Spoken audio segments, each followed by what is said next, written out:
Beyond the Arctic Circle in Russia, a Red Army soldier, 35 meters high, watches over the city of Murmansk.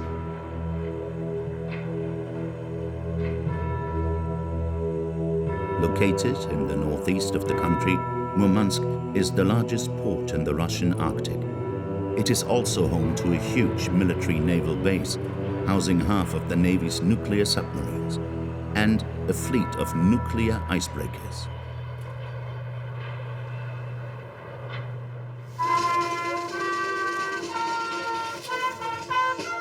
The year is 2019. Today, the renowned city celebrates the launch of the world's first floating nuclear power plant. The academic Lomonosov.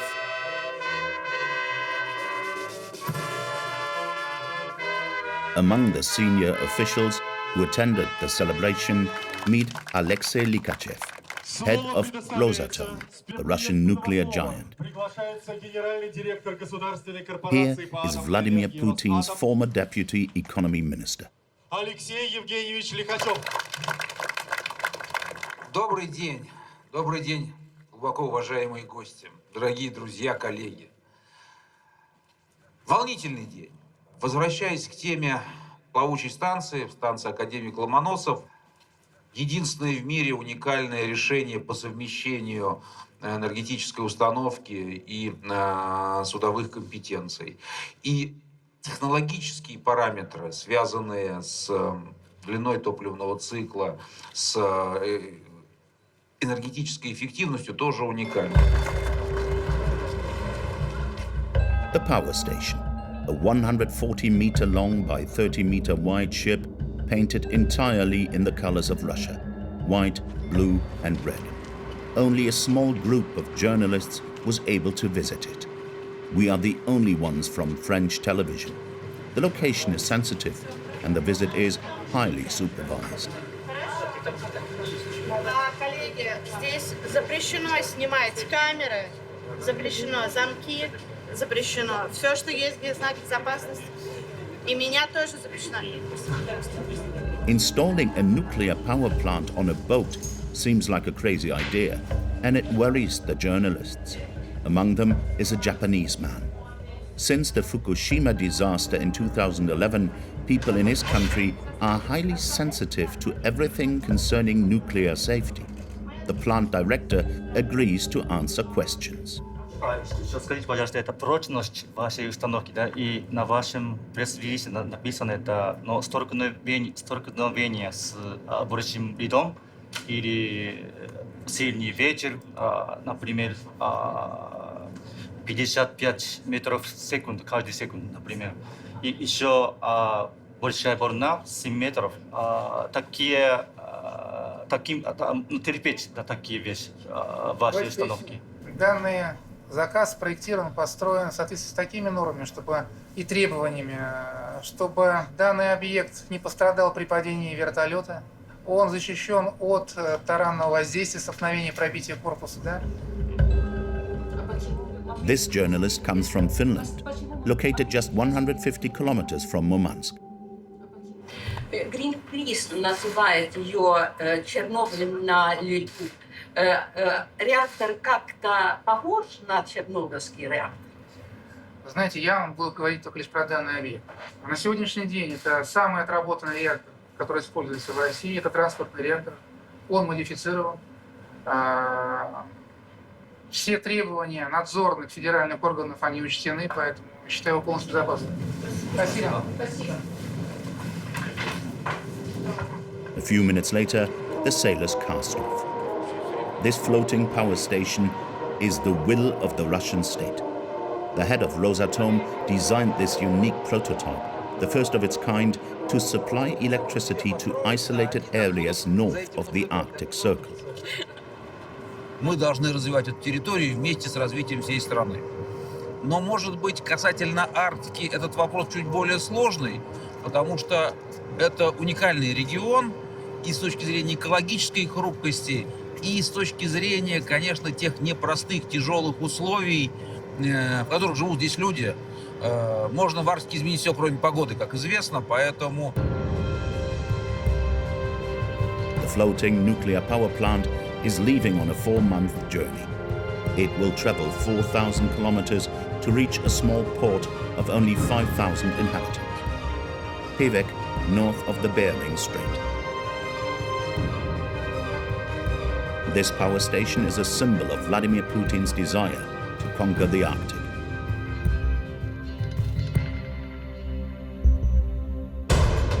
The Arctic is the world's new El Dorado. Its subsurface is full of riches: gold, uranium, rare soil, and, of course, oil and gas. Today it is the envy of the 8 countries that surround it, including the United States and especially Russia, which has the largest territory in the area. What's more, global warming is making the Arctic's natural resources even more accessible. These NASA images show the state of the Arctic sea ice. In 40 years, it has lost 40% of its surface area, opening up new navigation routes and facilitating the exploitation of mineral mining resources. This presents an opportunity for Vladimir Putin, who is increasing projects like this huge liquefied gas plant built on the icy ground north of the Arctic Circle. Si Poutine n'exploite pas l'Arctique russe, Poutine ne restera pas au pouvoir en Russie. And with regards to the Kremlin, this conquest also involves the militarization of the region. In the Arctic, the Russian army is stepping up its demonstration of force and building spectacular bases on islands that were previously virtually uninhabited. Административно-жилой комплекс «Северный Клевер» — это первый военный городок в вооруженных силах Российской Федерации замкнутого цикла. This is enough to frighten the other countries in the Arctic zone who now fear being invaded by Russia. You can see in Ukraine what is happening. We have a border to Russia in the north, so you never know. Putin is crazy. NATO decided to send a strong message to the Kremlin. To show that it could push back a Russian invasion at any time, the Atlantic Alliance organized the landing of 35,000 strong army in Norway. L'ennemi auquel on est confronté a autant de capacités que nous, et dans certains domaines, parfois, il nous est supérieur. But there is also a Russian presence in the Arctic that worries NATO. Settlements in northern Norway, former coal mines that have been there for 90 years. Definitely frozen in time, so it looks nice, but I'm curious how it was to be actually here, you know. Russian enclaves in the heart of NATO that Putin doesn't want to give up at any cost. The target of Kremlin ambition, the Arctic has become a new zone of international tension.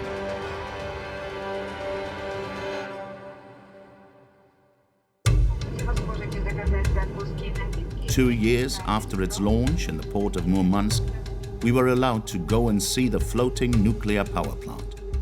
This was before the war in Ukraine. To reach the confines of the Russian Arctic, we will need 2 days of travel and no less than 4 planes. We are meeting at Magadan Airport in the Russian Far East.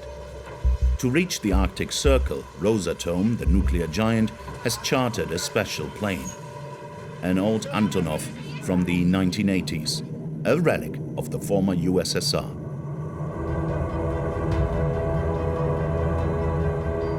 A propeller-driven aircraft capable of landing on short runways and in extreme weather conditions. Inside, Rosatom officials and a dozen journalists. Some Westerners, but also Russians, as it is the first time the media are given access.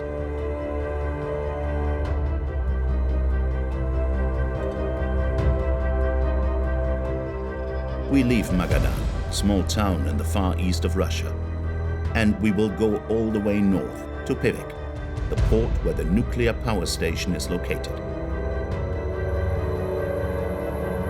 A 5-hour flight over nearly deserted areas.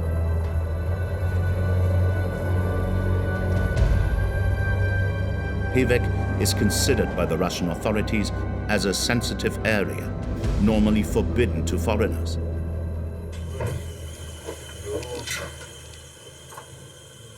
To get here, you need a special permit validated by the army and the FSB, the Russian Secret Service. The town is located 15 kilometers from the airport.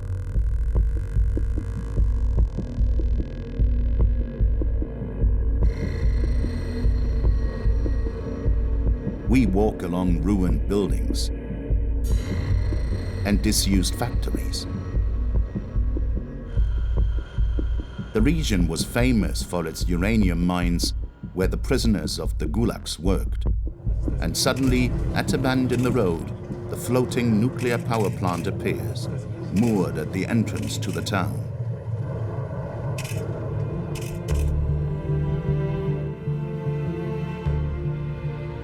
Pevek, long, brightly colored 5-story buildings on the edge of the Arctic Ocean. A city plunged into darkness 3 months a year because of the polar night. Extreme conditions, minus 40 degrees in winter, and icy winds that can reach 200 kilometers an hour.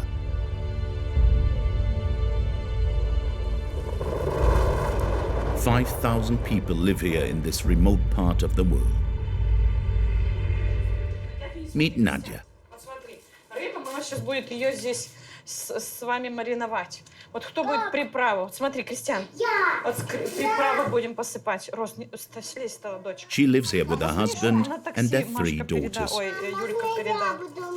Ну давай рукой, давай чуть-чуть. Давай. Мам, вот так? Да. Рукой, мам? Мам, рукой? Давай. And then you would have to go and wash your hands. The family has lived here for 10 years. The husband, Paul, is an engineer in a gold mine. Nadia, who did a part of her studies in the United States, has had to learn to adapt to the constraints of life in the Arctic, the extreme cold, but most of all, the food supply. Well, we don't have like farming or gardening here in our area because the summer is so short and we cannot grow any food from the ground.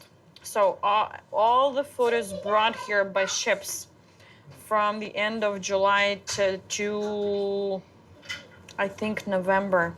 It's in our area, it's called navigation. The big ships are coming over. They bring everything. They bring food, clothes, and they must bring enough food for the entire year. And during winter time?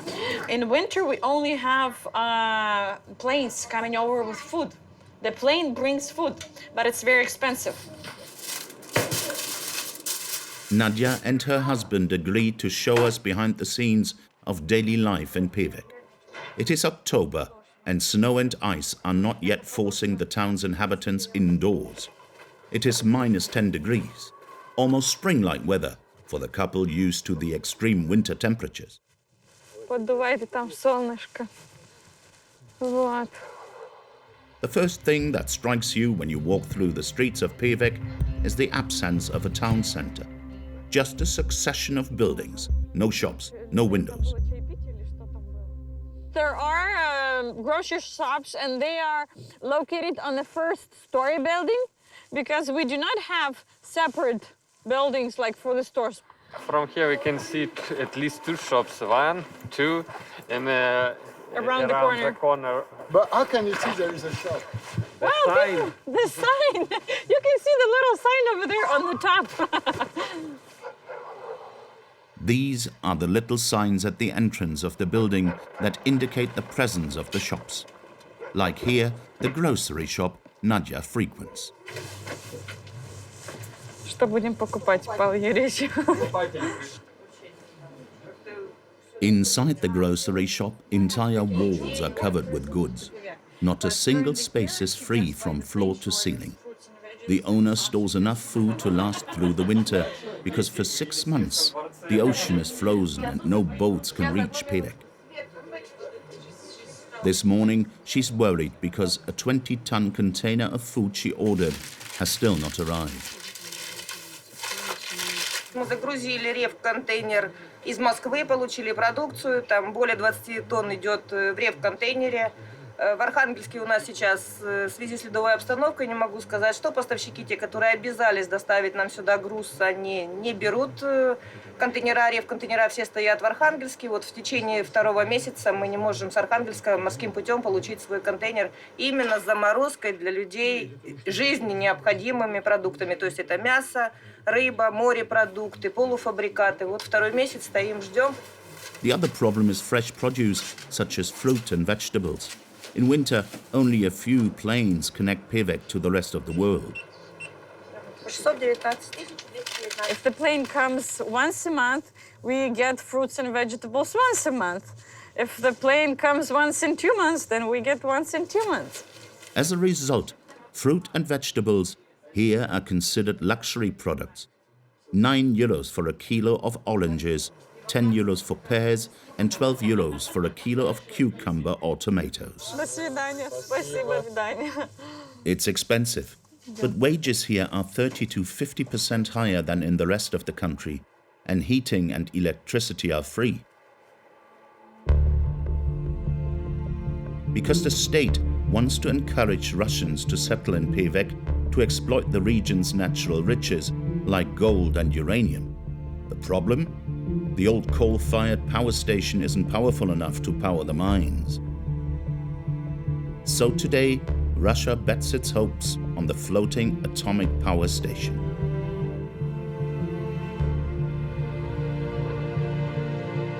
The ship is moored on a special pontoon. Articulated arms are used to stabilize the vessel in case of rising water levels. The reactor was activated in December 2019. Inside, a labyrinth of corridors and pipes.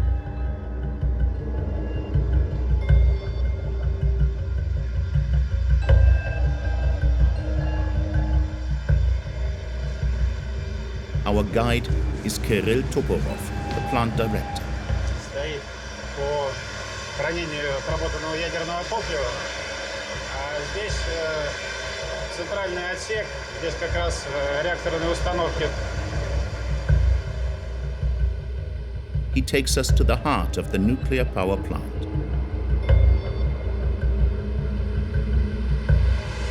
Мы с вами сейчас находимся в машинном отделении номер 1. Это правый борт. Здесь размещено основное генерирующее оборудование. Это турбина Калужского турбинного завода и генератор силовых машин. Реактор там дальше. Там дальше. За стенкой, за стенкой.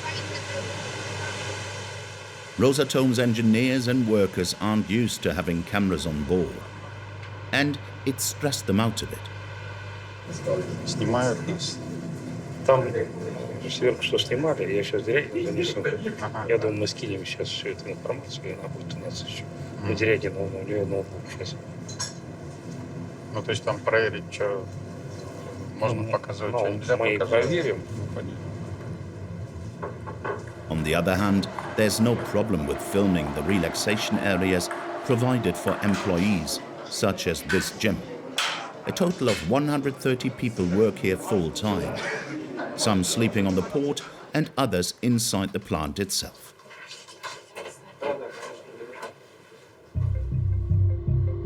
They work in shifts, 24 hours a day. The floating power plant operates using 2 reactors, the same type as those used on nuclear submarines or the French Navy's aircraft carrier, the Charles de Gaulle. The energy produced there is far superior to the need of Pevek's 5,000 inhabitants. Плавающий энергоблок способен снабжать статичный город электроэнергией и теплом. Why do you bring this nuclear plant in Pevek? В соответствии с дорожной картой развития энергетики Российской Федерации предполагается обеспечение электроэнергией развивающихся горно-рудных компаний, которые здесь уже сейчас размещаются и будут добывать полезные ископаемые. Для обеспечения вот этих мощных потребителей и будет использован плавающий энергоблок. For Rosatom, these plants represent a future market. They can supply electricity to the most remote parts of the world.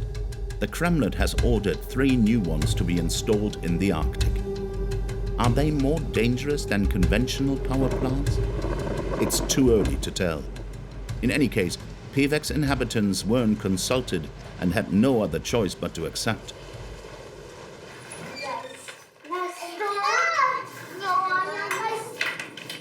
Are you sometimes afraid? Afraid? At the beginning I was.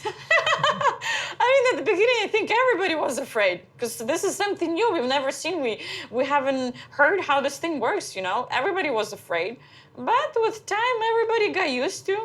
A peaceful machine is over there, and we're all hoping that it will produce energy and heat and electricity for our region, for our area, and we're hoping for that and praying for safety. We're praying for safety of that floating plant and for the safety of our area.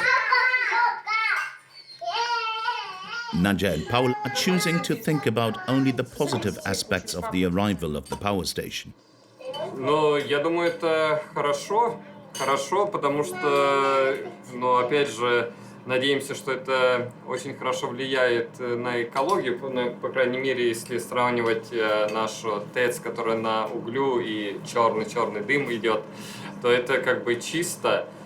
Люди приезжают работать, рабочие места образовываются, и у нас тепло дома, у нас свет горит, вот, и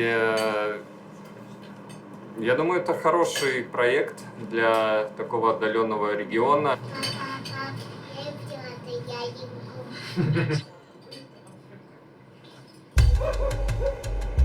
The city has changed a lot in 2 years.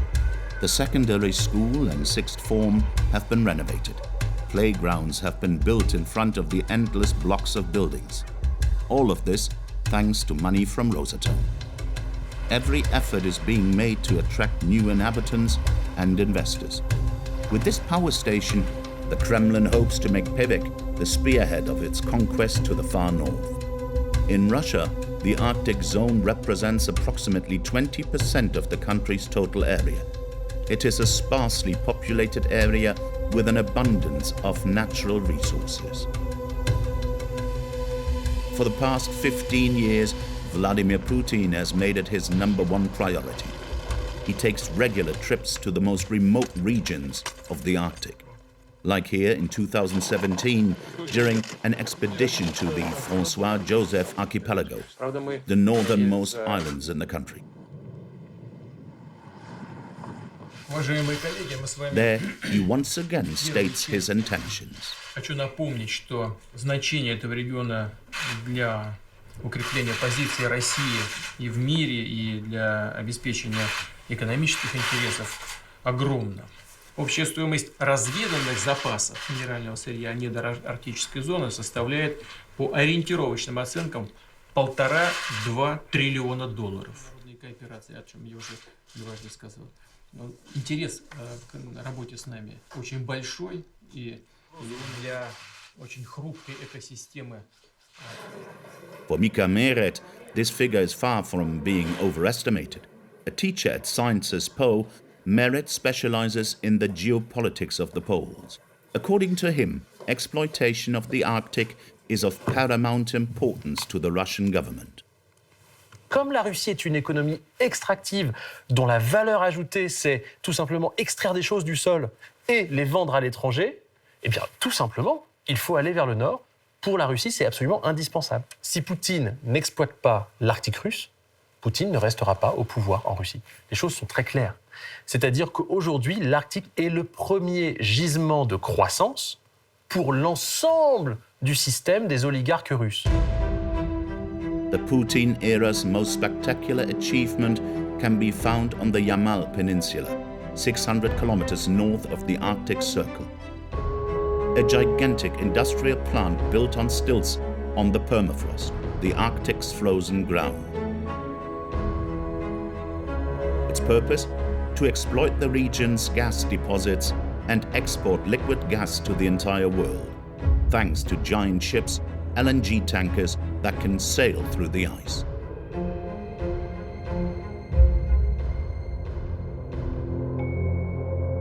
Yamal reaches minus 40 degrees in winter, and for 4 months, it's shrouded in the darkness of the polar night. Личное довольствие хорошее, которое нам выплачивают. Как бы все замечательно. Ну да, северные условия, а что делать? Мы все с севера, вот я с Магадана. Нормально все. Гордимся, Россия растет, процветает. The construction took 5 years, and in 2017, Vladimir Putin himself came to inaugurate it. With this project, which he made his own personal challenge, he proved that Russia can build huge industrial infrastructures in the polar zone. Что? Северное сияние по дороге не подсвечивало? Нет, сияние не видел. Видел только сияние вашего завода. Вот это вот новое, настоящее такое высокотехнологичное северное сияние. Как вживую масштаб такой? Здорово. Ну, производит впечатление. А успели ли увидеть на месте масштабность проекта? Да, ну как, проехали сейчас. Here is his message to the Russian population. Самый, наверное, сейчас крупный шаг в освоении Арктики. В этом столетии, в следующем будет прирастать Арктика. Здесь основные запасы минерального сырья крупнейшие. Все, отгрузка первая. And if Putin has succeeded in carrying out this extraordinary project, it is all thanks to the French company Total. The petrol giant participated in the construction of the plant and today owns 20%. This is where Total and its partners joined forces to develop Yamal LNG. On the group's website, there is a video from 2016 in which Total CEO Patrick Pouyanné celebrates the investment. Ici à Yamal, c'est un immense projet, 27 milliards de dollars. Yamal est une des plus grandes réserves de gaz au monde, à partir de laquelle on pourra alimenter à la fois le marché européen et le marché asiatique. Le gaz étant l'énergie du futur qui va se développer, nous allons, grâce à ce projet, trouver des nouvelles bases de croissance pour le futur pour notre entreprise. We wanted to ask the company's manager about Yamal, but since the start of the war in Ukraine, radio silence. The oil company refuses to discuss this sensitive subject. The only thing we know is that Total hasn't withdrawn from the project. Est-ce qu'aujourd'hui Total est capable de s'asseoir sur ce qui devait, à l'horizon 2050, représenter ce qui allait permettre au groupe de continuer sa prospérité dans le secteur du gaz? A priori, pas complètement. The Russian Arctic is thought to contain 20% of gas reserves yet to be discovered on the planet. A gift that Total doesn't want to give up for one very simple reason. Pendant que la Russie est mise au banc des nations occidentales et que les entreprises européennes sortent de l'Arctique russe, que les gouvernements demandent à leurs entreprises de sortir de l'Arctique russe ou de Russie en général, il y a des gouvernements sans scrupules qui disent « c'est pas grave, moi je prends la place ». Il y a les Japonais, pour lesquels c'est trop important d'être en Russie par rapport à la ressource énergétique. Il y a les Coréens, pour la même raison. Et puis il y a d'autres encore moins scrupuleux, comme l'Inde, comme la Turquie, comme l'Arabie Saoudite et plein d'autres, qui disent à leurs entreprises, au contraire, allez-y, ces ressources sur lesquelles vous espériez mettre la main et que les Français, les Italiens, les Belges, les Néerlandais, ce que vous voulez, ont pris, maintenant qu'ils sont partis, qui va la chasse perd sa place, allez-y. Et ils y vont. Today in Yamal, new gas projects are already underway, and the Kremlin is only accelerating the construction of icebreakers. Because thanks to the melting of the ice pack, a new sea route has appeared. The Northeast Passage, allowing cargo ships to link Asia to Europe via the south in 20 days instead of 40. A sea route the Kremlin wants to control. For this endeavor, Putin has begun to remilitarize the whole region. In less than 15 years, former military bases of the USSR have been renovated and 4 new ones built, one of which is located on the island of Kotelny. This is the Northern Clover, the largest and most spectacular base, painted in the nation's colors. It is the undisputed pride of the Northern Fleet the army controlling the entire Russian Arctic. Административно-жилой комплекс «Северный Клевер» – это первый военный городок в вооруженных силах Российской Федерации замкнутого цикла, построенный по самым современным технологиям. The base can accommodate up to 250 men. The Ministry of Defense has invited around 20 journalists to the base, both Russian and Western. On the program, a demonstration of Russian strength. And a presentation of the latest model of missile truck. Береговой ракетный комплекс «Бастион» предназначен для поражения надводных кораблей противника. Дальность до 400 километров. The message of this organized visit is crystal clear. The Kremlin wants to show the world that the Arctic is its newest hunting ground. But NATO won't sit back as Russia presents itself as the only dominant power in the region. A spectacular display is on the way.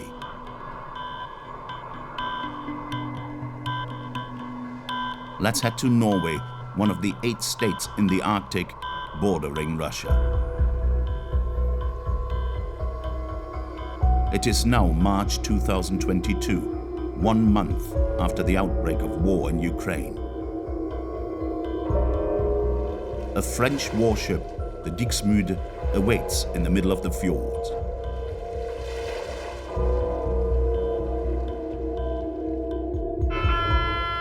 Menace missile. Altitude 200, heading 150. Unknown aircraft, your intentions are not clear. You're approaching a collision warship. La piste vient de breaker à l'ouest. Fin de la menace. End of the alert and end of the exercise. There are no enemy aircraft. The Dixmude is not at war, but it may as well be. The French helicopter is participating in a large-scale NATO operation. It is simulating a war in the Arctic where Norway has just been involved by a powerful enemy army. NATO armies have one goal: to rescue it.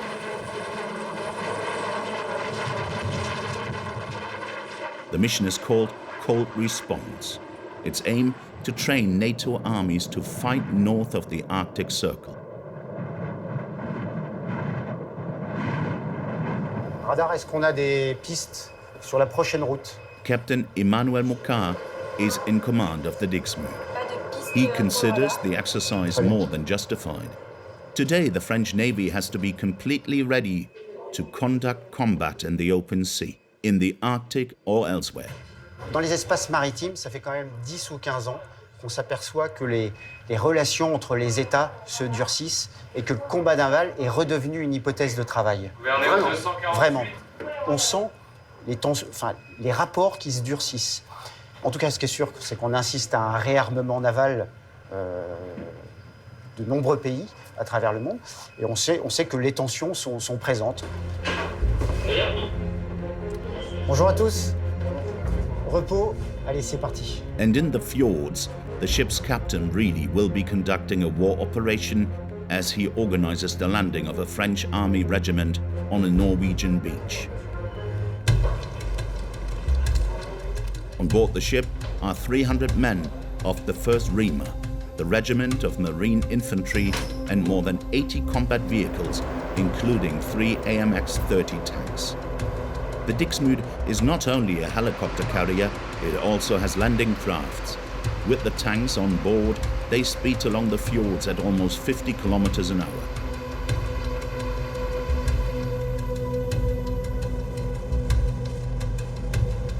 The crew get to experience firsthand the extreme climatic conditions of the Arctic because the Dixmude is based in Toulon and was therefore designed to maneuver the Mediterranean. Ça va, c'est pas trop dur de travailler dans ces conditions, hein? On s'adapte. C'est le temps de Norvège.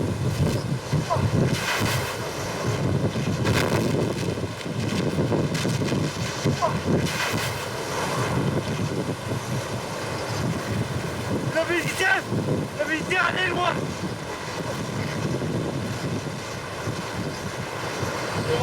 C'est pas facile à l'armée. Ah ouais.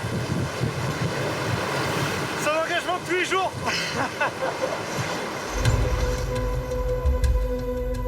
The weather in the fjords is changeable and erratic, but it's absolutely essential that all of the men and armor reach the shore before nightfall. The operation will last 8 hours. On the shore, the inhabitants of this small fishing village watch the ship approach with interest. Since the start of the war in Ukraine, the Norwegians who live here have been wary of a possible Russian invasion. I don't want to think about it, but I think about it more than I want. We are a small country. We are a long country, but not so many people. And Russia is big. So yes, I think about it. So NATO is more important now? Yes. We are very happy that NATO is around here. Why are you really happy? Yeah, you can see in Ukraine what is happening. We have a border to Russia in the north, so you never know. Putin is crazy. Putin, crazy man. So it means you feel safer? Of course, of course. At the same time, only 20 kilometers away from the French arrivals, more soldiers are landing on the beach. These are the US Marines, coming directly from North Carolina with their amphibious vehicles and their well-practiced speeches. I think the Marine Corps is always ready, regardless of the status in the world.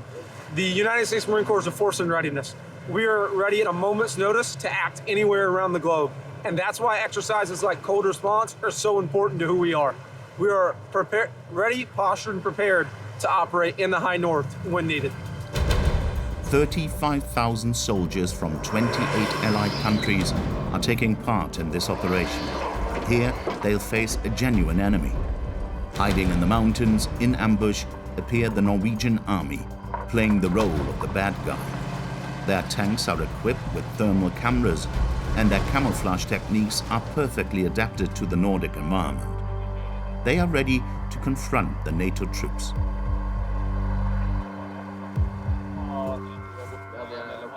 We will slow down the enemy for quite a distance north, and when we have done that, we'll regroup and prepare for attack.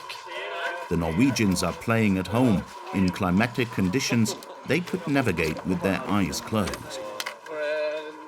A normal winter up here, it goes down to minus 30, minus 35, and we're more than capable to fight in that environment. But the other army, you think they can? With a little practice, like we're doing now, they will be able to, yeah. The battle will last 2 weeks over an area as big as a French overseas department. To this axis? We have 1, 2, 3, 4 objectives. Okay. Boasting warships and submarines, tanks, helicopter gunships and fighter jets, NATO's strength is truly spectacular. Okay, Guillaume, c'est bon? For Colonel Le Gouvelot, who's leading the French offensive, the challenge is not only to get used to the region's extreme weather conditions. After years of war against terrorist groups, the French army needs to prepare itself to fight against regular armies again, armies that are modern and well-equipped. On a fait beaucoup d'opérations en Afrique, en Afghanistan, etc. C'était pas du combat haute intensité. Donc là, on se réoriente vers du combat de haute intensité, vers la confrontation avec un ennemi qui est à parité avec nous. Et en ce sens, finalement, cet exercice, c'est exactement ça. C'est-à-dire que l'ennemi auquel on est confronté a autant de capacités que nous, et dans certains domaines, parfois, il nous est supérieur. The enemy everyone is thinking about is, of course, Russia. But for diplomatic reasons, none of the soldiers on the field refers to it. In Paris, at the Ministry of Defense, the discourse is far more direct. For General Lani, spokesman for the General Staff, the development of military force is sending a direct message to Moscow.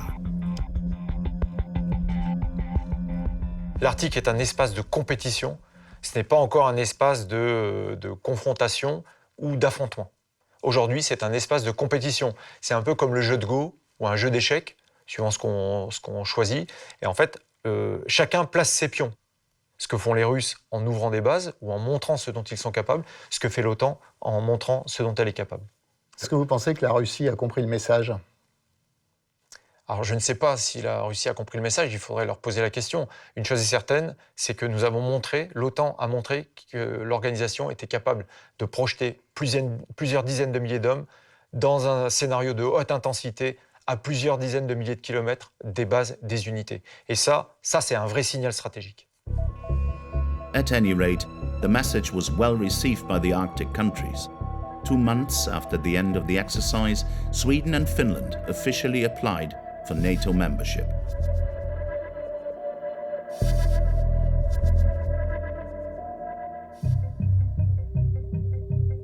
But there is also a far more discreet Russian presence in the Arctic. Today, NATO is worried about 2 settlements in the heart of Norway. Barentsburg and Pyramidal are located in the heart of the Svalbard archipelago.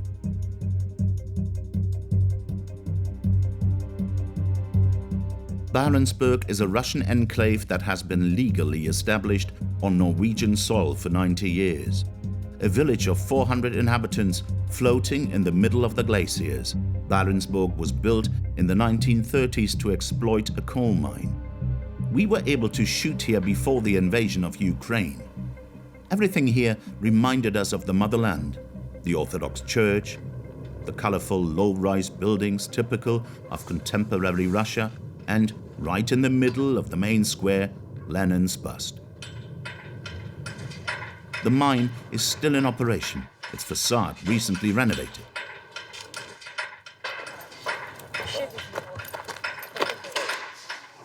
Ну что, здравствуйте. Меня зовут Руслан. Я шахтер.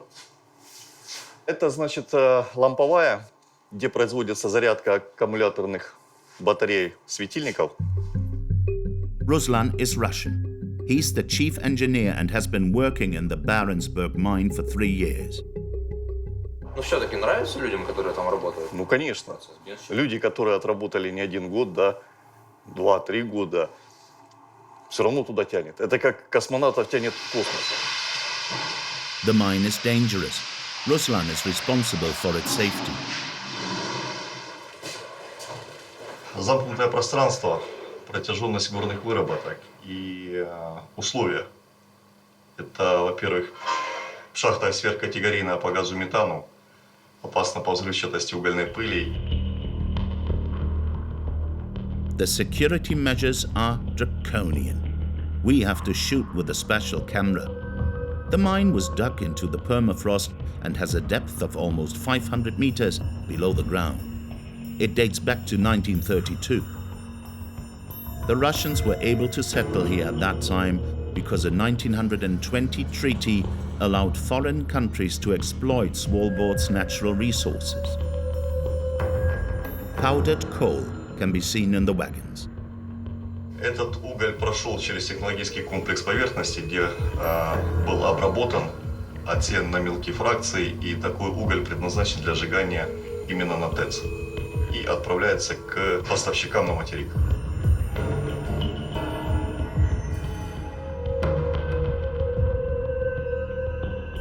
"130 miners work here 24 hours a day. To entice them, Russia offers good salaries, but the mine hasn't been profitable in years. The coal is scarce and of poor quality. In fact, it's mainly used to provide heat and electricity to the town. But the Russians will never give up this strategic position in the heart of Europe.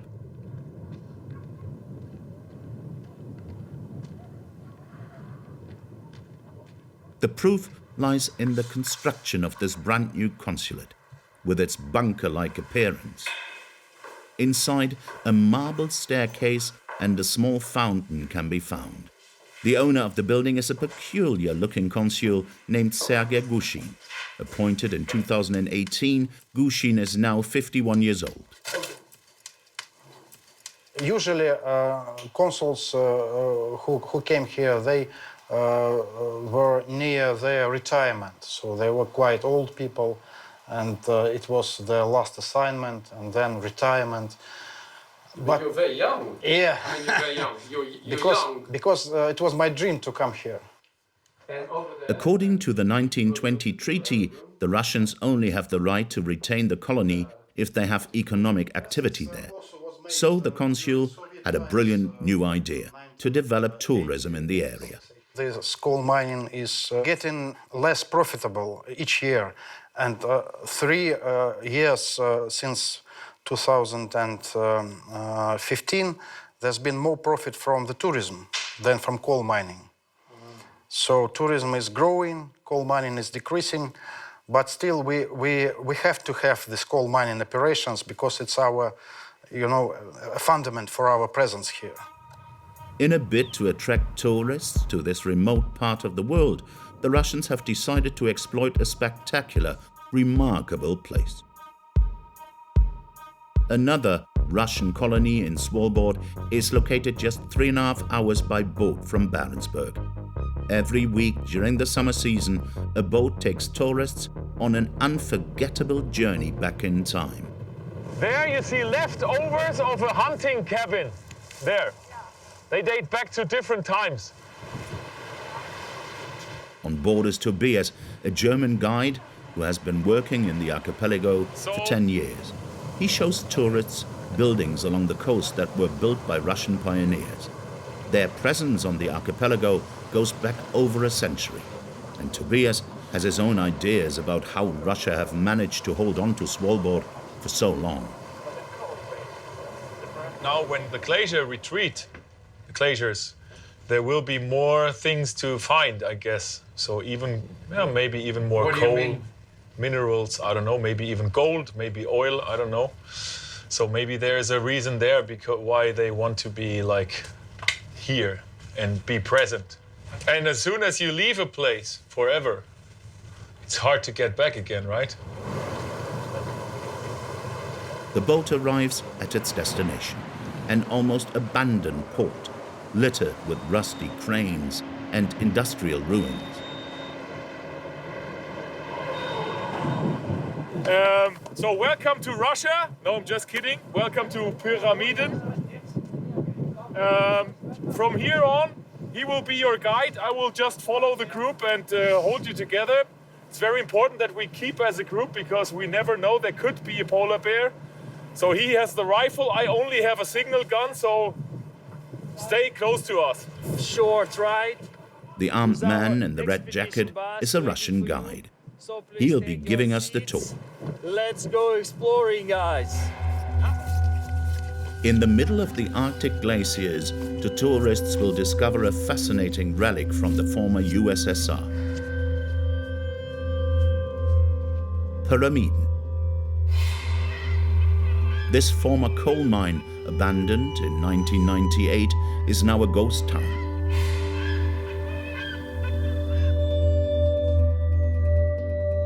Here, time has stood still. The town was once home to up to 1,000 inhabitants. A Russian company now manages the site, transformed into a tourist attraction.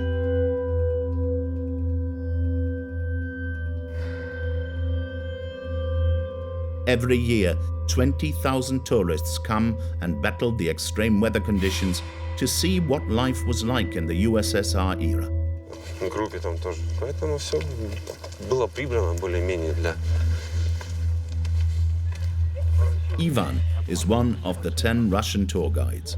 He always starts his visits with the bust of Comrade Lenin. As soon as we're gonna enter the stairs to the culture house and you face the view over there, then you will realize that this comrade having the best view ever in the world. Let's go, gentlemen, to the northernmost school and kindergarten. Yeah, that will follow you with the great emotions. In the school, everything is still exactly in place. In 1998, the inhabitants of Pyramiden left with just their personal belongings, leaving any furniture behind. Many thought that the closure of the mine was only temporary. The dormitory is still intact, and on the desk lie abandoned school books from the period. Then you have the physical culture, mathematics, Russian literature. Another building was reserved for recreational activities, with a sports hall and even a swimming pool. Everything was provided to ensure the inhabitants' comfort. No, I mean, it's definitely frozen in time, so... yeah, it looks nice, but I'm curious how it was to be actually here, you know? When, in Soviet times? Yeah, like if it was nice or if it just looks nice, you know? To answer this question, the guides have planned a surprise visit, the Pyramiden Cinema, which houses a real treasure. So this is the storage of a judgment day. If everybody will left, we're going to be placed over here. We're going to hide in here. A total of 600 films from the Soviet era are stored here. Invaluable nuggets of information, perfectly preserved thanks to the extreme cold. Stanislav is in charge of restoring these films. Stanislav man, as a Spider-Man, goes up.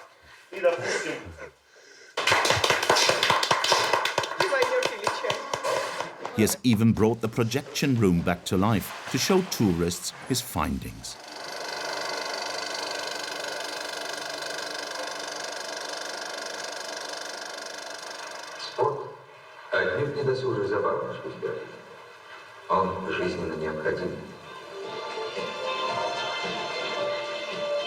Propaganda films made in the 1980s encouraged Russians to come and work in Pyramiden. They promised the perfect life, wealth that the Russians could only dream of because, at the time, they had nothing. School and healthcare were also free, and more importantly, miners could earn up to 7 times the national wage in the Soviet Union.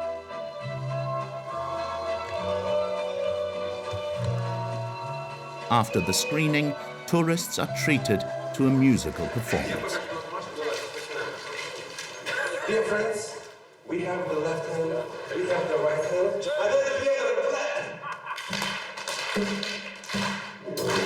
On the program today, rock music, Russian, of course. On the bass, we have a special guest, the consul who, for the occasion, has abandoned his 3-piece suit. And to finish with a bang, some folklore with Kalinka, the traditional Russian anthem.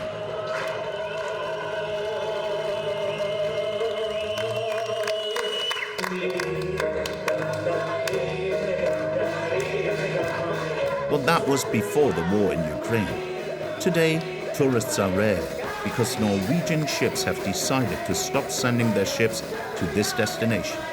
As for the Russians, they've not budged and seem more determined than ever to keep their colonies in the heart of Europe.